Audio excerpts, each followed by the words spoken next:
All right, happy Sabbath, everybody. Today is July 31, 2021, right?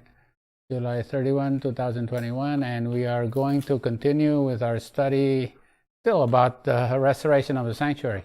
We're done with Nehemiah, and we're done with the enemies of Nehemiah, and I just want to make a kind of a recap of the decrees of the three Medo-Persian kings, right? And then the three angels' messages, and which leads to the sanctuary message in our time. All right, and after that we'll go into the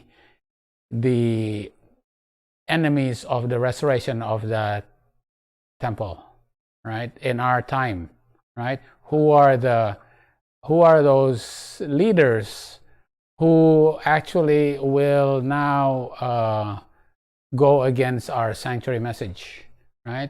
Because the sanctuary message that has been established as the pillars of our faith is going to be attacked, right?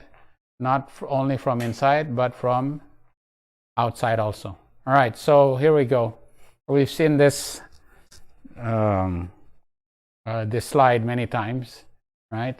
All these 70 years, which shows us when the first decree, right, was given. We know that the first decree was given right after the ascension of Cyrus, right, in 537, and that was the end of the 70 years of when Daniel was taken out to Babylon. So this is the first decree, right, for them to rebuild the sanctuary, right? And then here's something that I had. All my slides before, these dates were different. The building resumes in 520, but in 516, right, when the sanctuary was in the time of Zedekiah, the sanctuary was burnt, right? The decree of Cyrus was given in 516, right? The building actually was resumed before the decree. Okay, right? This is the revision that eventually, after we studied all of this, we realized, oh, right? The building actually resumed before the decree. Meaning, what does that mean for us? The decree is like the second angel's message. Second angel's message, right? You have to restore.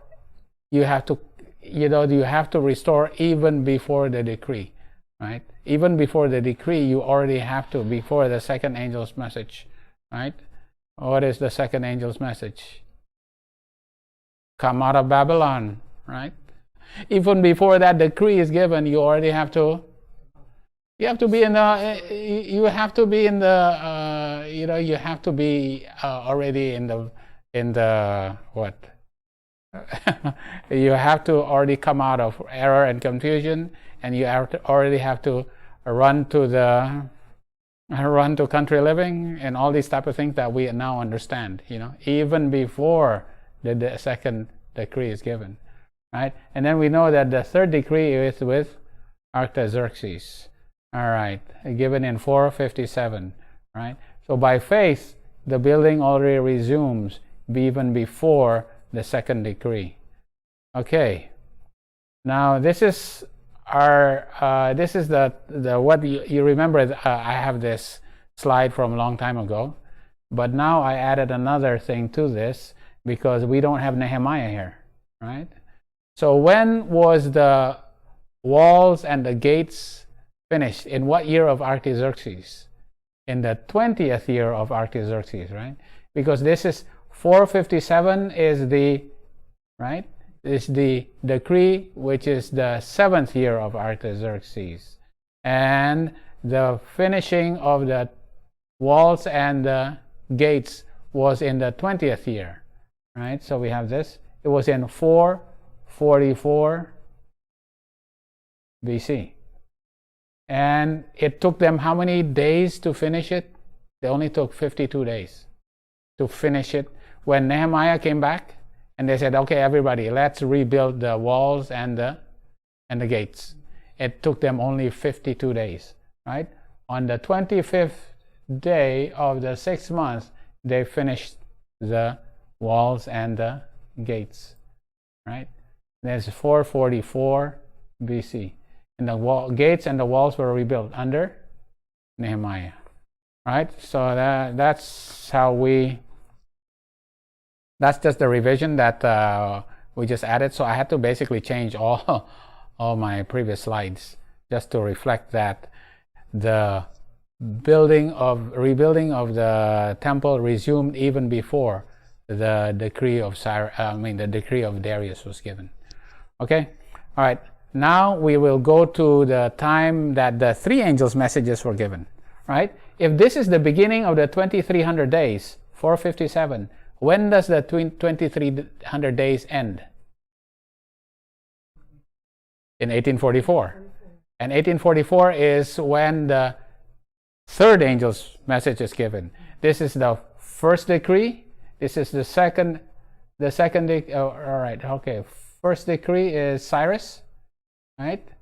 And then Darius is the second decree. All right, here, the second decree of Darius. And then the 3rd decree is 457. The 3rd decree is the beginning of the 2300 days, right?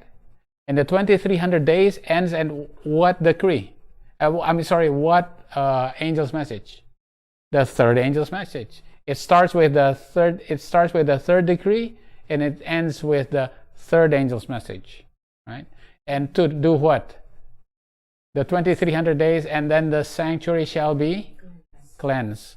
So the 3rd decree is for them to rebuild the sanctuary, and the first, and then the 2nd, and the 3rd angel's message leads to the rebuilding of the sanctuary of the cleansing of the sanctuary in heaven, right? So this is the 2300 days.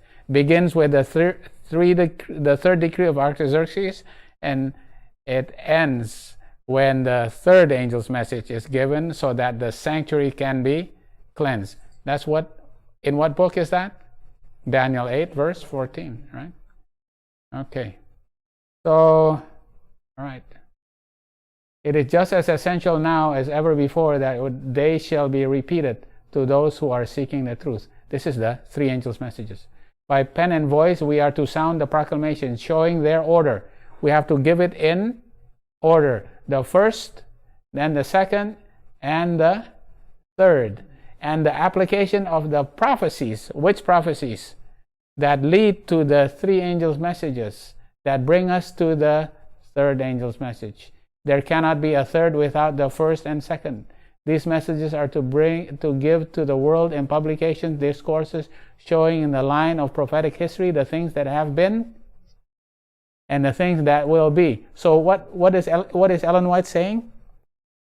This history will be, it is in order, but it will be what? Will be repeated. Okay, so when was the first angel's message? It cannot be given before 1798. Had to be given after 1798. And when was it empowered? Which message empowered it? August 11, when the Ottoman Empire fell. That gave an impetus to the first angel's message. All right? Okay. All right. That's right. That's the end of the 1260.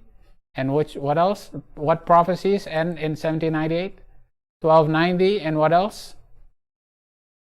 There's 2520 at 1798. All right? And it was empowered by this message right here. The first angel's message is empowered right there. What time prophecy was that? 391 and 15 of Revelation, right? Okay. All right. And then the 1335 ends at April 19, 1844. That's the second angel's message, right? And the second angel's message is empowered at the Chem Exer meeting, right? Here.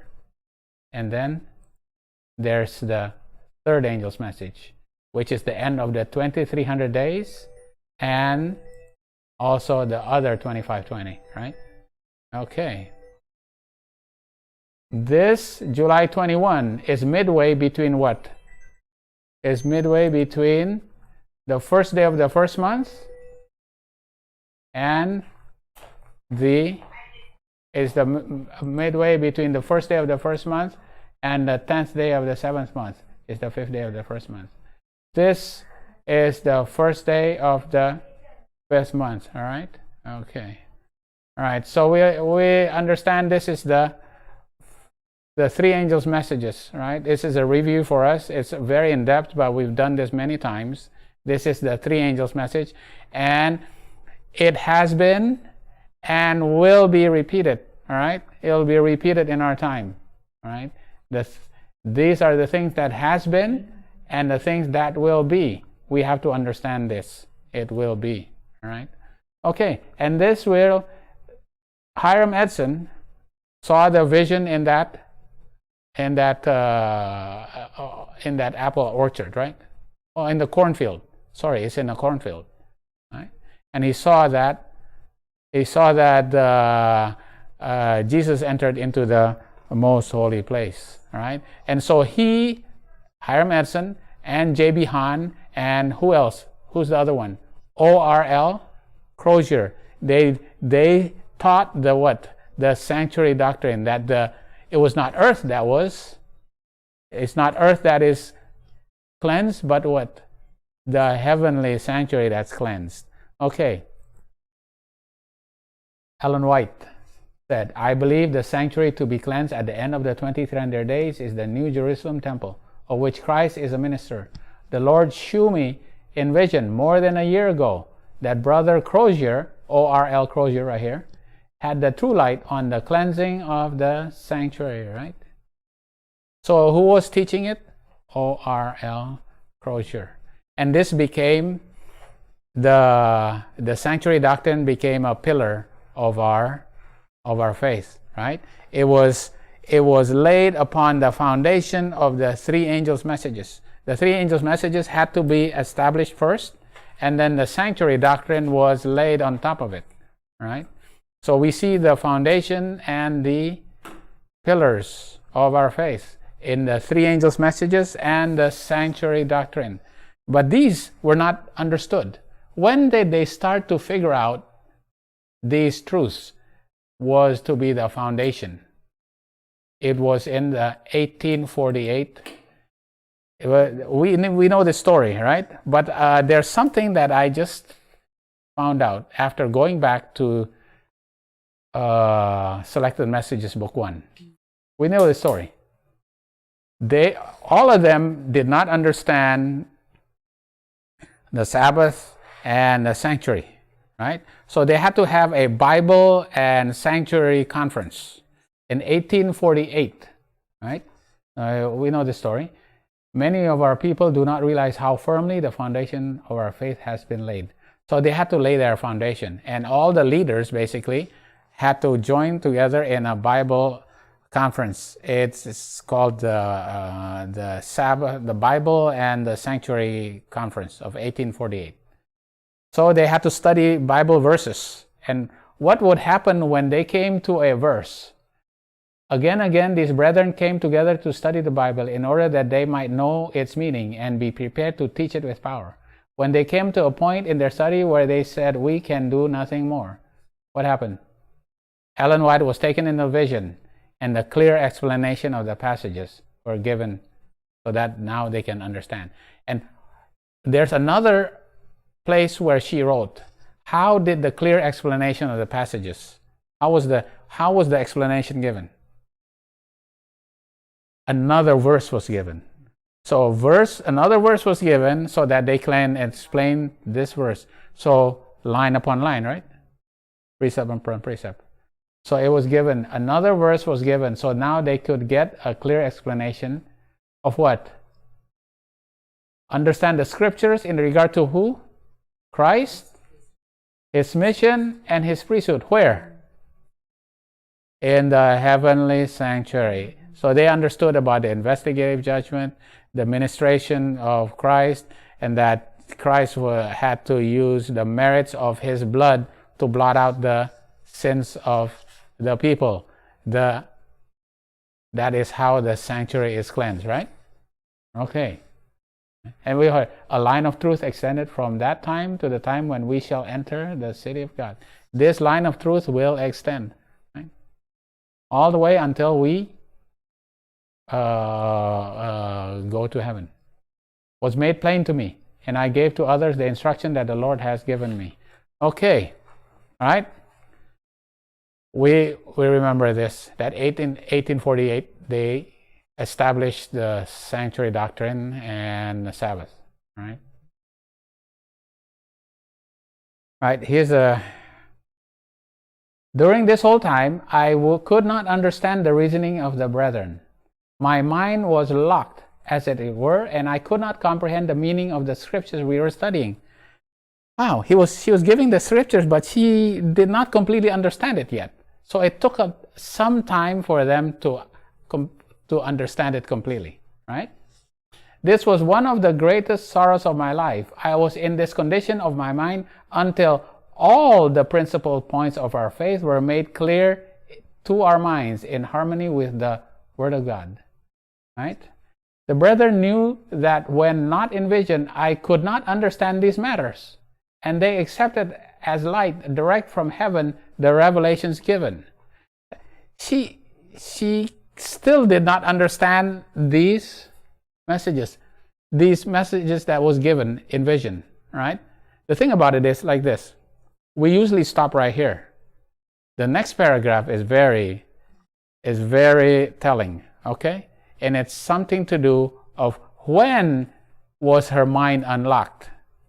When was her mind unlocked? For 2 or 3 years in my mind continued to be locked to the understanding of the scriptures. In this course of our labors, my husband and I visited Father Andrews, who was suffering intensely from inflammatory rheumatism. We prayed for him. I laid my hands on his head and said, Father Andrews, the Lord Jesus make thee whole. He was healed instantly, right? So what happened? Ellen White could do a miracle. And why did she actually put this here? Right. Because this was the time when what? He got up and walked about in the room praising God and saying, I never saw it in this wise before. Angels of God are in this room. The glory of the Lord was revealed. Light seemed to shine all through the house, and an angel's hand was laid upon my head. From that time, from the time that she could actually do a miracle, to this, I have been able to understand the Word of God. Do you know what this actually means? At that time, she could not understand the meaning of the scriptures. And when she was able to understand what the meaning of the scriptures was when the miracles of healing, right? The gift of healing was given to Ellen White. Wow. Right? Now we have to put this in context here, right? We have to give it. So in 1848, she was given the meanings of the scriptures, but she didn't understand it. And the only time it was when she understood it was when she was given the gift of healing. All right? Do you think that will happen in our time? It has to happen in our time. It has to, right? Ellen White said it has to happen. This has happened, and it will happen again. All right. There was no hospital yet. There's no Battle Creek yet. All right. Okay, so we did this part, right? So now we have to lay this on top of this, right? Because after Hiram Edson received this message, he started preaching it together with O.R. Crozier. And Ellen White was married August 30, 1846. And then they received the Sabbath message from Rachel Oakes and Joseph Bates, right? In 1850, they published the 1850 chart, right? And then in Oswego, Michigan, she received a vision regarding health reform. All right, let's put that down, right? Here's the sanctuary. Then you have a Sabbath reform. And here you have what kind of reform here in Oswego? The health reform, right? So for the sanctuary message, it includes Sabbath reform and health reform, right? And also the faith of Jesus. That was preached by who? A.T. Jones and E.J. Wagner. Do you see the Sabbath reform in the most holy place? What is that symbolized by? The Ten Commandments, right? The Ten Commandments is in the holy place. What about health reform in the holy place? It's the most holy place. It's the bowl of manna. What about the faith of Jesus in the most holy place? Where is that? The budding rod of Aaron, right? All right. And then 1888, in 1890, what happened? What happened in 1888 and 1890? The Blair Bill. The Blair Bill. Remember the Blair Bill? It was the Protestant churches in America from which the Millerites had come out, right? They came out of the Protestant churches, right? What did the Protestant church want? They want that everybody has to keep Sunday holy. There is to be no work to be done on Sunday, right? So they wanted to introduce a bill in Congress. So the churches actually want a Sunday law, right? For people to stop working on Sunday. What is that prophetically? What is that? When the church asks for the government to make a law, is it image of the beast or image to the beast? It's image of the beast, right? It's an image of the beast. So here was an image of the beast test, right? Because it's the apostate Protestant churches that is asking for the government to make a law to prohibit work on Sunday. That's image of the beast test. Did this pass? No. Why? A.T. Jones, right? A.T. Jones, one of our most prolific preachers, right? Who actually had been teaching the faith of Jesus, right? Yeah. He was the one that was sent to Congress, and he successfully argued that religious liberty cannot be, he defended religious liberty there, right? Here's a part of history that a lot of us don't remember at that time. During this time, there was pestilence in the United States. There was a lot of outbreaks. There were a lot of outbreaks at this time, okay?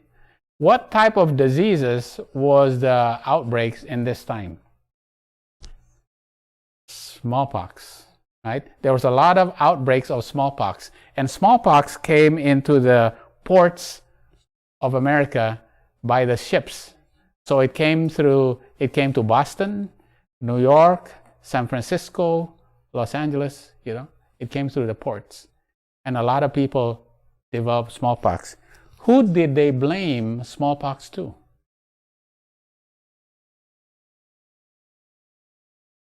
There's a big campaign. The Chinese. Oh. They blamed the Chinese for smallpox. Right? It's amazing at that time. Right? And they saw what did smallpox? Did they have a cure for smallpox? No, there's no cure. Right? But Edward Jenner had made a vaccine, right? For smallpox, where you get inoculation of variola. You don't get the actual smallpox, you get variola, right? Which is the cowpox. But if you become immune to do not succumb to cowpox, which people do not succumb to. They don't die for small cowpox. They become immune to what? They now become immune to to smallpox, right? So when people saw that, what did the government want to do in America in this time frame? They started having compulsory vaccinations. It's not mandatory. What's the difference between mandatory and compulsory? No, compulsory is if you don't get vaccinated, you have to pay a fine of $15, right? It's now if mandatory, you could be put in jail. But at that time, it was compulsory. So what did the people do at that time? Some got vaccinated, but there's people that joined together and they made a what? They made an anti-vaccination association. And they say anti-compulsory vaccination association. And what happened is in Massachusetts, in Boston and Cambridge, Massachusetts, they made it compulsory that you are to be vaccinated against smallpox. So people who do not want to be vaccinated, what did they do? They sued. And they went all the way to where? To the Supreme Court. In 1905, there is a case called Jacobson versus Massachusetts, that they argued that this vaccination is against our personal liberties. Okay, what was the ruling of Jacobson versus Massachusetts in 1905? That the state can enforce vaccination because it is for the good of the health of the people. 1905. My question is, will this happen again? It happened back then. This happened before, will it happen again? Right? We study from history. The thing about it is that what's amazing is, obviously we see the similarities, The popular media at that time, the popular media is New York Times. New York Times at that time say, oh, those anti-vaccination league, they don't understand what? They don't understand the science behind all of this, these type of things, right? The issue is that the thing that we see is that back then, vaccination eventually was accepted by the majority of the people. Why? Not because it was really compulsory, right? Although in some areas it was compulsory, but most of the people accepted the vaccination. Why? Because how devastating smallpox was. A third of the people who got smallpox, what happened to them? They died. And those who survived smallpox, a third of them what? Became blind. And the rest of them were disfigured. So the thing about it is 70% of babies who contracted smallpox, what happened to them? Died. So mothers decided that they don't want to let their babies become disfigured, and they let their babies become vaccinated for smallpox. And that is how actually smallpox was eradicated, right? The point about this, that there's a compulsory vaccination in the end time. Yeah? All right? And it starts in the cities. Yeah. Right? So where do we have to be? Yeah. Things have happened before and things will happen again. All right? It's pretty amazing. 1848, right? This is the the time that they had the Bible conference, and they had to lay down the foundation for the sanctuary and the Sabbath, right? 1848, right? Okay, so when we see this, this is the laying of the foundation of the Adventist faith, and the sanctuary message was established already here, right? But there are, when you establish this, what is going to happen? There is going to be people who are against the restoration of the sanctuary, right? And this is where we are now going into a part where we're going to the divergent views of the sanctuary doctrine. These are like the enemies of Nehemiah and Ezra and also Zerubbabel, right? Okay, this is the divergent views of the sanctuary doctrine. Okay, right? All right, this is so that was our overview of the sanctuary message, and now we are going to transition to where there is a divergent views of the sanctuary doctrine now. The scripture above all others had been both the foundation and the central pillar of the Advent faith was the declaration of Daniel 8:14. Unto 2,300 days, then shall the sanctuary be cleansed. Daniel 8:14 points to the three angels' messages. And the 2,300 days begins with the what? The three decrees, right?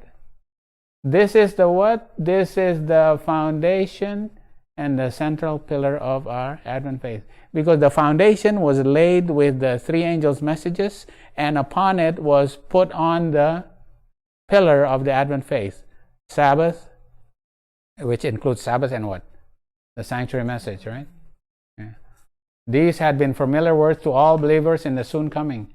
By the lips of thousands was this prophecy repeated as the watchword of their faith. All felt that upon the events therein foretold depended the brightest expectation and most cherished hopes. These prophetic days had been shown to terminate in the autumn of 1844, but obviously they were disappointed. Okay, then one of the most prominent leaders started to go against the sanctuary doctrine, right? That was laid down and endorsed by Ellen White and taught by Hiram Edson and Oral Crozier. So that Ellen White had to write down it is written in MR 760, right? That the correct understanding of the ministration of the heavenly sanctuary is the foundation of our faith. She wrote this specifically because of a person that started teaching, right, against the sanctuary doctrine. And who was that person? It's A.F. Ballinger.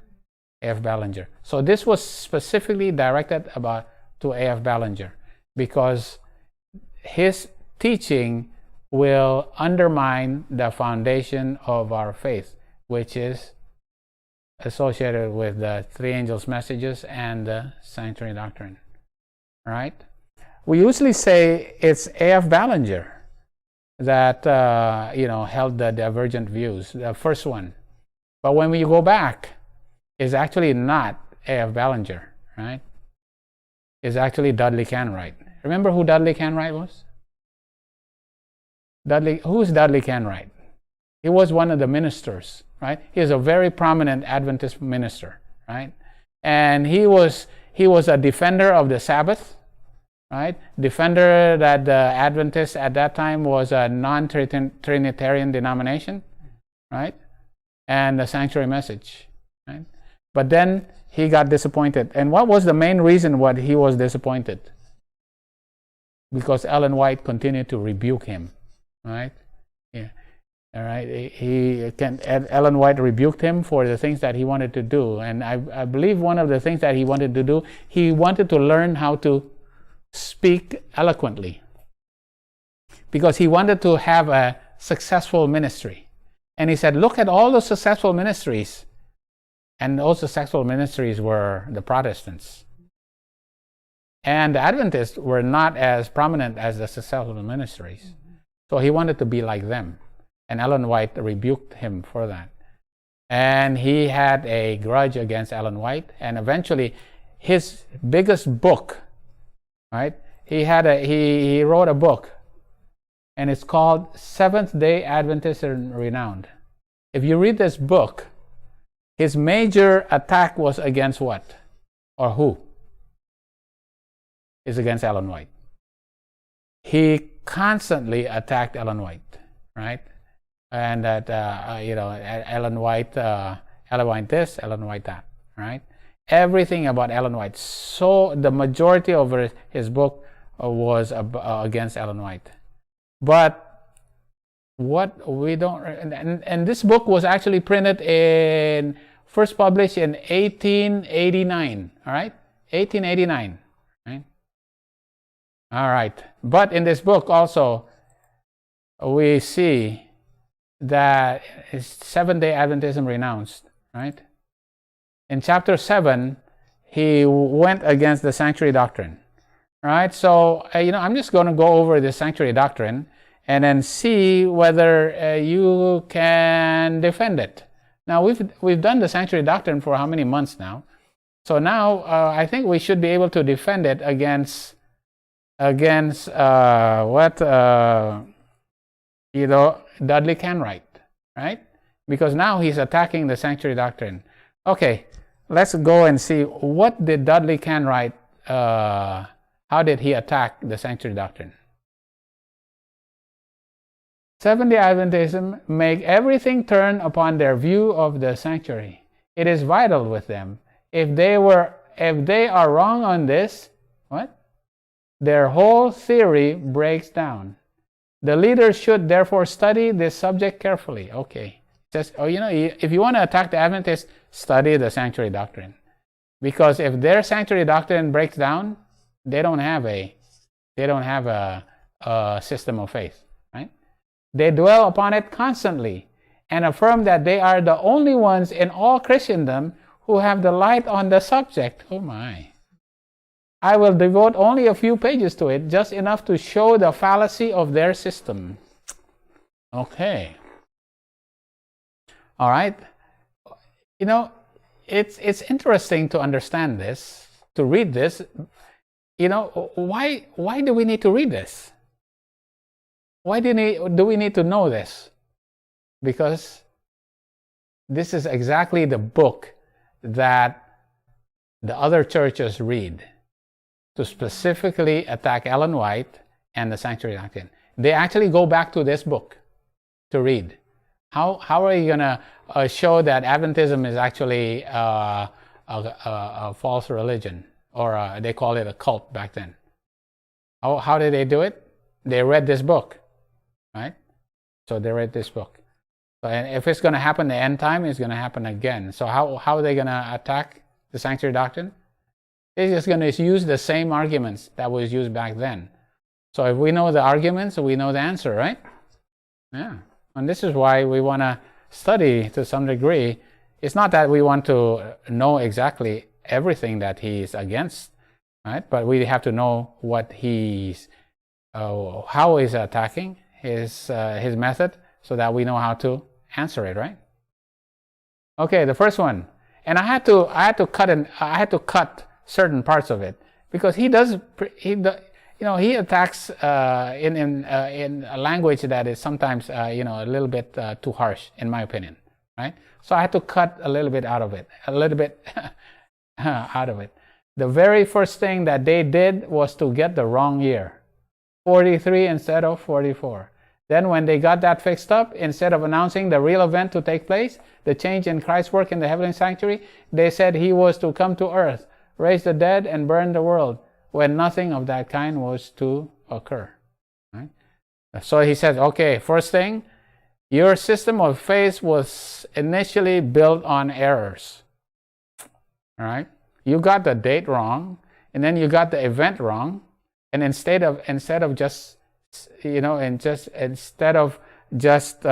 coming to the right conclusion, you still had to develop it, because it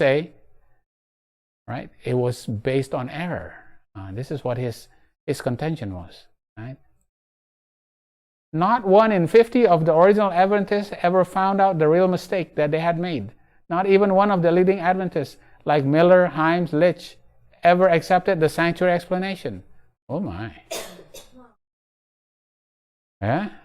Himes and Litch, what happened to them? All right. Miller himself opposed the Seventh-day Adventist move, rejecting the idea of the sanctuary, the Sabbath, and the third angel's message. What a hopeless tangle that the Adventist work was. So he said just because these Millerites initially had a correct understanding as to the date, because they did not understand the meaning of it, they don't understand the fact that some of them eventually no longer believed in the Adventist view, and a lot of them actually no longer became Adventists, like Litch and Himes, right? And even though William Miller eventually he accepted it, right? He had not accepted the Sabbath, right? Because the Sabbath was eventually developed when? 1860s, right? In the 1860s. All right. Instead of reading the light on the sanctuary question from Mrs. White's visions or from heaven, they got it from who? O.R.L. Crozier. But what happened to O.R.L. Crozier? He opposed the Seventh-day Adventists for many years. Even O.R.L. Crozier, who taught the sanctuary message, even he actually went against the Seventh-day Adventists. It looks badly for a theory when its very authors renounce it. Okay. All right. Seventh-day Adventists first adopted the sanctuary theory to prove that the door of mercy was shut in 1844, a theory which Mrs. White and all of them held at that time. Okay, so how are you going to defend that, even the teachers of the sanctuary message eventually did not believe in it? Does that make it proof that that teaching is wrong? Is that proof that those who initially taught it no longer believed in it? No, right? Can you actually argue that just because the person who initially taught it then did no longer believed in it, if they actually that actually proves that that theory is wrong or that doctrine is wrong, right? Okay, all right. Because the truth is given little by little. Even Jesus, did Jesus suddenly give all the truth to his disciples? No. The truth was given little by little, because if it was given all at one time, what would happen? They would actually be too discouraged to know what is going to happen to Jerusalem and the temple. So the truth had to be given to them little by little. Right. Okay. So if ministration of the high priest in the most holy was a type of entrance of Christ into the most holy in 1844, then truly the door of mercy did close there, and all sinners' sins are lost. Okay, if the Day of Atonement started in 1844, and the Day of Atonement says that you cannot sin during the Day of Atonement, and there's a shut door in 1844, what does he say?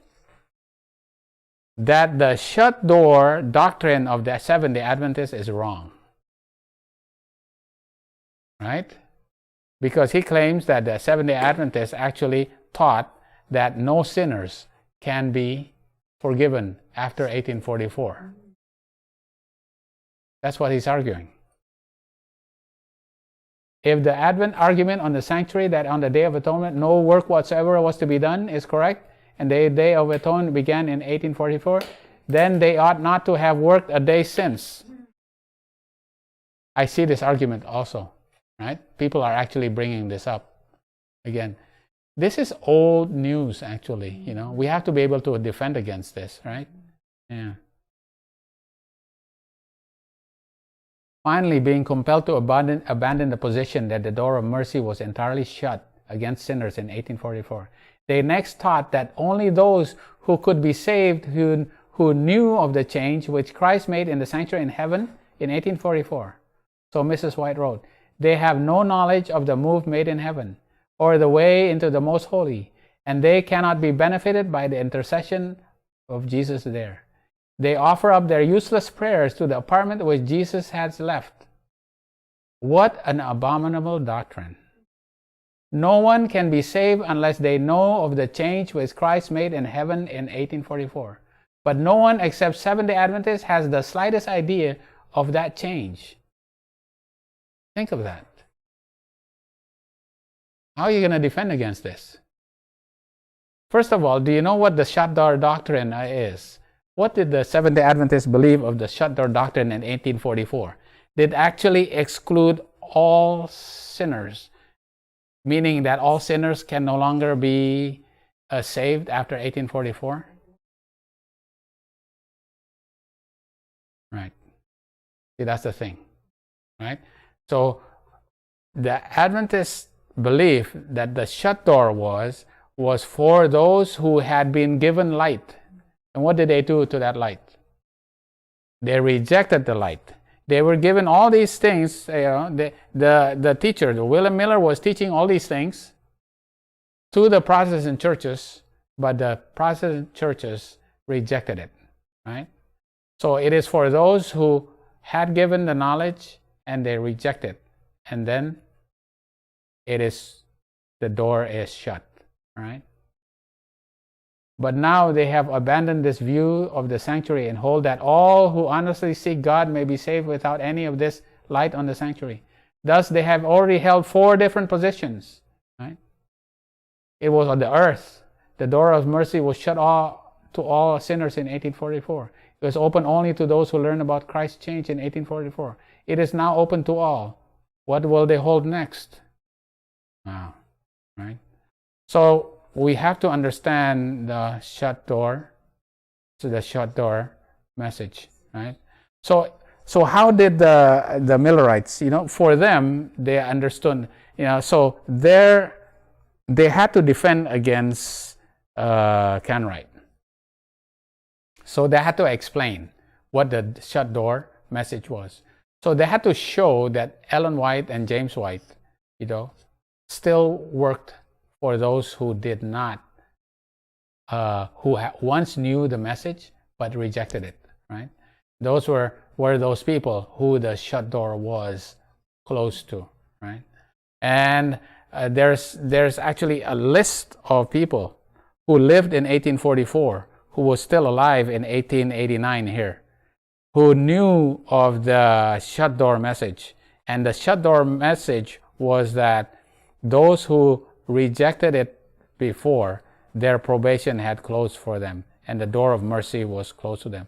But those who never knew about it and had to want to learn about it, of course, their door is not closed to them, right? All right. So, in other words, I think that this teaches us that we have to understand our doctrines, right? Yeah. Even the shut door message.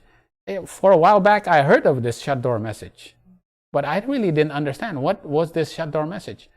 The shut door doctrine is actually something that will be used against those saying, because you believe in the Day of Atonement and there's no sinners that can keep sinning in in the Day of Atonement, so there's no sinners after 1844 that will be saved. And also you cannot work, right? Since 1844. Obviously, that is something that we have to defend against. All right? Okay. What else? Now, then he switches gears now, right? Now he just switches gear to the sanctuary itself, right?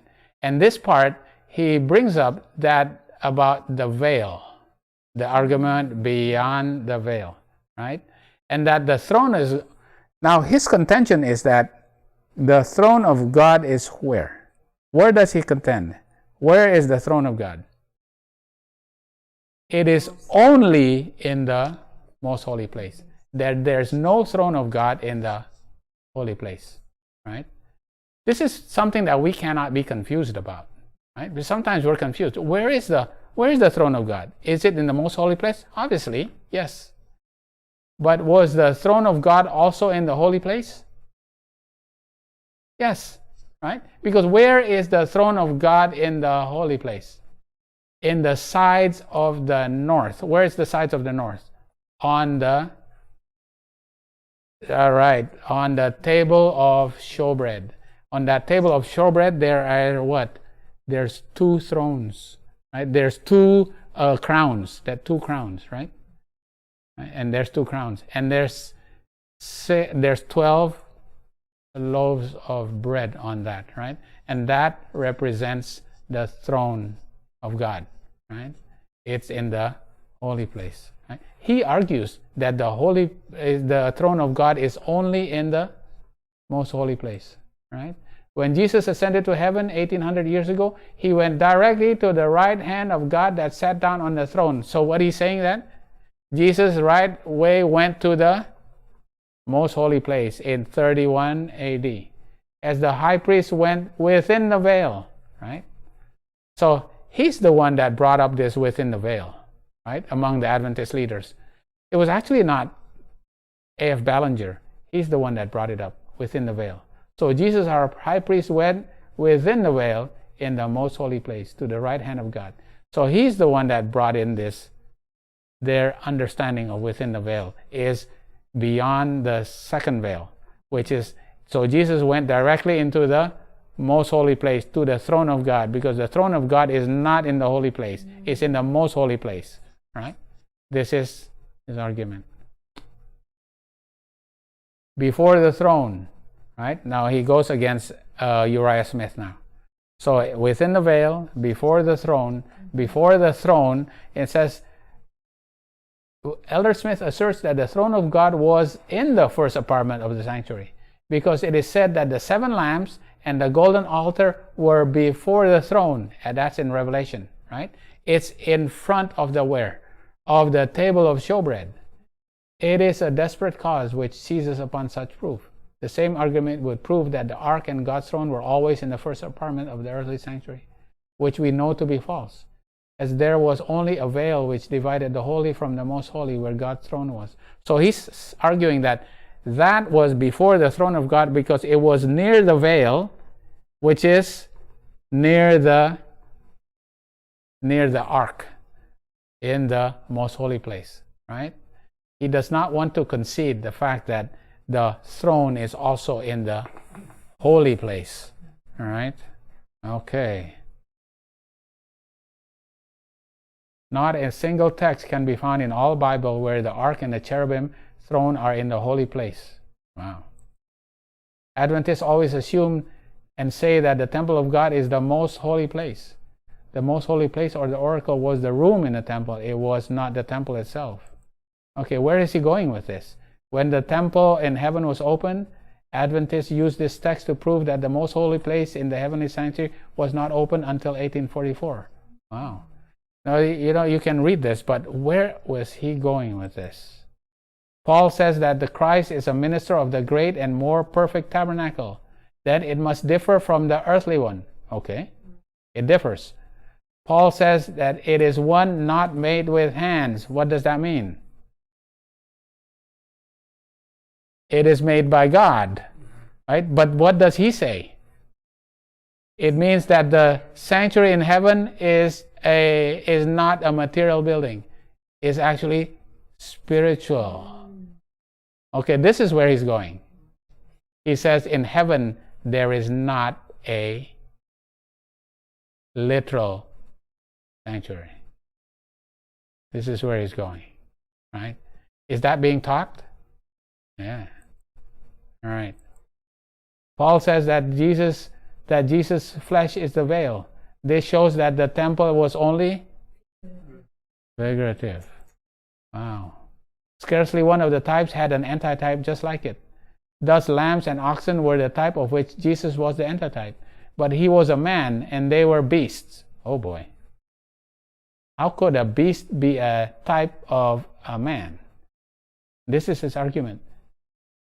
The bodies of the beasts were burned. But Christ, the antitype, was not burned. Oh, wow. They were slain at the door of the sanctuary, but Jesus was not slain at the door of any sanctuary. Their blood was carried into the temple and put on the altar, but the blood of Christ was spilled on the ground. The Levitical priest made offerings daily, but Christ only once for all. Right? You remember? In the sanctuary, was the blood of the bull or the goat spilled on the ground? Yes, that's what he's saying. Right? That's what he's saying. Right? But the blood of Christ was, he says the blood was carried in the temple and put on the altar. He says that the blood of the bulls and goats did not spill on the earth. When we studied the sanctuary more, what did we find? That they spilled the what? The blood towards the bottom of the altar. And when you spill it on the bottom of the altar, where does it go? Onto the earth. So he has not studied the sanctuary as deeply as he should have. Because if you study the sanctuary deeply enough, you will understand that the blood of the bulls and goats did spill onto the earth, right? And just like the blood of Jesus was spilled on the ground, right? The Levitical priest made offering daily, but Christ only once for all. Wow. All right. Thus far I have argued on their grounds that there is a real building up in heaven, just like the sanctuary on earth. But that whole thing is extremely questionable. Oh boy.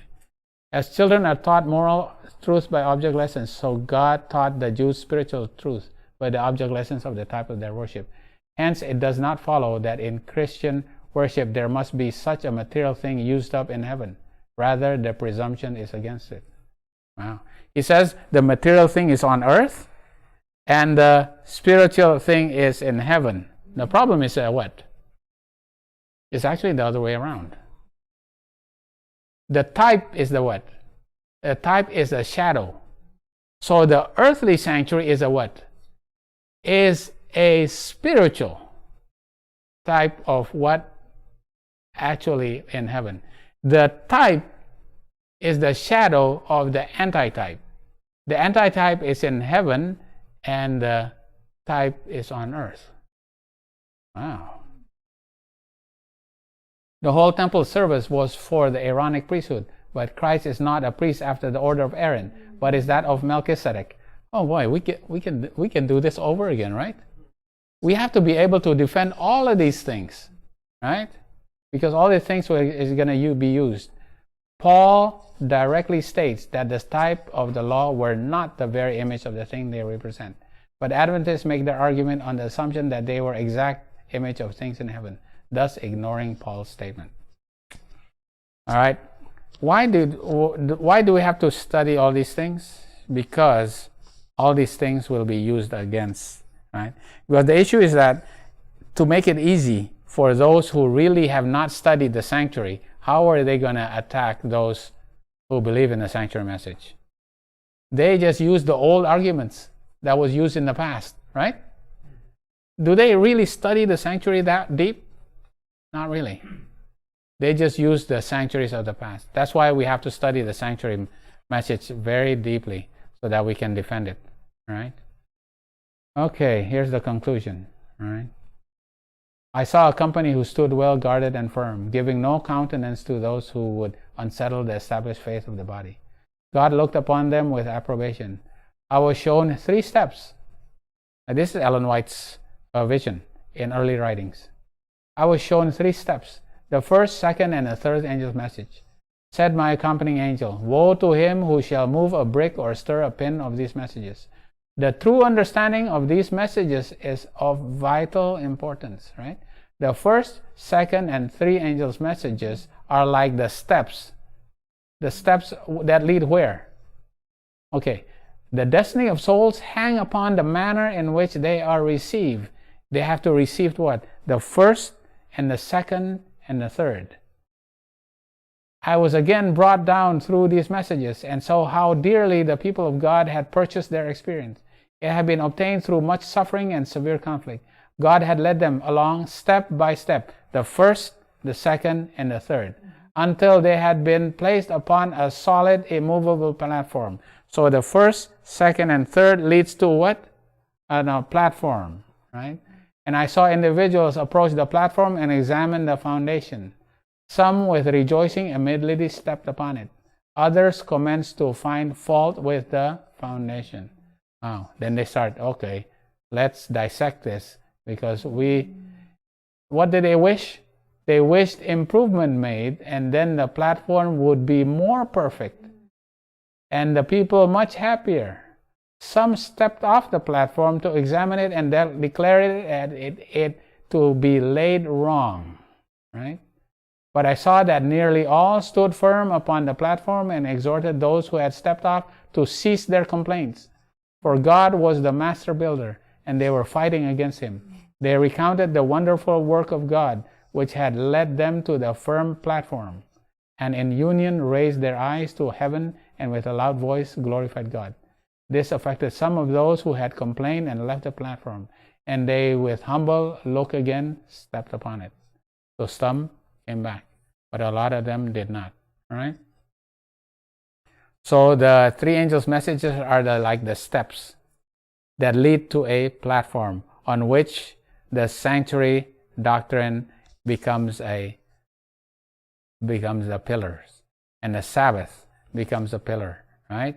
And the faith of Jesus, and all these things that we understand, the health reform, and all these things are laid upon the three steps that lead to that platform, right? And people will start what? Arguing that, you know what, this is not perfect. It needs to be made more perfect, right? They need to go against it. They need to change it somehow. They're going to make arguments, right, against what is already laid down as truth, right? So these things we do not because we just want to go over what the arguments, but I think it is important that we know what the arguments are, so that we can defend, because we will be called upon at one time to defend the reason for our faith, right? We have to defend the reason of our faith. All right, well, next time we'll do a little bit about A.F. Ballinger, right? Yeah. So A.F. Ballinger was not the first one that was an Adventist preacher who was teaching about beyond the veil, right? Yeah. Okay. And that is a more sure word of prophecy.